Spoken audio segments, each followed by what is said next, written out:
So a lot of people ask me, yo Raz, how did you start making beats? How do I do that? How can I get better at making beats? Well, in this video I'm going to be giving you 3 tips and 3 websites so you can start making beats yourself. And let me tell you, it's simpler than it seems, it's easier than it looks, and yeah, let's get into the video. If you haven't already, go check out my beats and instrumentals. They're right here on this YouTube on BitMusic. And I will tell you, I'm not the best producer right now, but I'm looking to get that pro level of music eventually. It might take me a couple years, but it's going to take some practice, and that's what I'm doing. Tip number 1 is use loops. I'll show you guys a few websites where you can get some good loops and samples from later in this video. But if you're not the best with the MIDI controller, then loops can really help you make beats. Tip number 2 is to start with the sample, okay? If you start with your sample, then add drums, it makes it a lot easier than trying to add drums, then add a sample that fits your drums. And also, find out what beats per minute your sample is at. That way you can put your drums similar to that, so it's all matching, it sounds good. Alright, so the first website we're going to be looking at is looperman.com, and the way I like to find beats is to order them by downloads and just press find loops. And all of this is 100% free. All you got to do is create an account on their website. I think they make money through ads like these. But you got stuff like a trap snare roll, 808 trap, babushka sample. All these are pretty good, you know. And it's 100% free, so that's even better.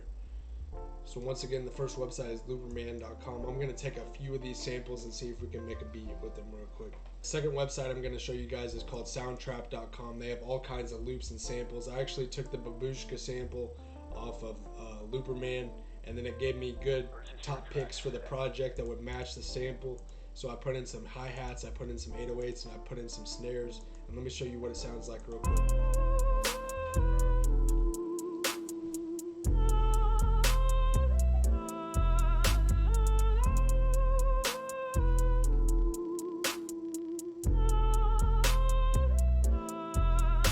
One of my favorite ways to record or to make beats is by doing this repeating function. Most DAWs have, or DAWs have this function here where you can just repeat after it gets to the end, and that's one of the best ways to figure out what sounds good, and then you can get rid of that and make your opening. Now, Soundtrap does have a 1-month free trial, but after that you do have to pay like $10 a month to get access to all of these samples and loops. But they have a lot, and it's not just hip hop. They have all kinds of music. They have R&B, pop, rock, electronic, and all sorts of stuff. So yeah, check out Soundtrap. The link for that will be in the description. And for the third website, I'm not going to go into any specific website, but you can just search hip hop loops. And Epidemic Sound's alright. Lander's a good place to find samples. Looperman, we've talked about that. Sample Focus is more free hip hop samples and loops. Hip Hop Makers, all these ones at the first page are pretty good.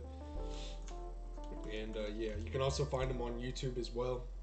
Thanks for watching, guys. That's how you get started on making your first beat. To get started, it's really simple. All you got to do is pick 2 or 3 loops that sound good together, 3 to 4 loops, you know, and put them into your DAW and make the beat. But as you get more advanced, you're gonna have to do stuff like quantization and other stuff that you'll have to learn. And it's also good to learn your DAW, whatever DAW you use. I use FL Studio. There's also other ones like Alpatron and some other ones. But thanks for watching, guys. If you would, go check out my other beats, and also like, comment, subscribe. I do appreciate it, and peace out.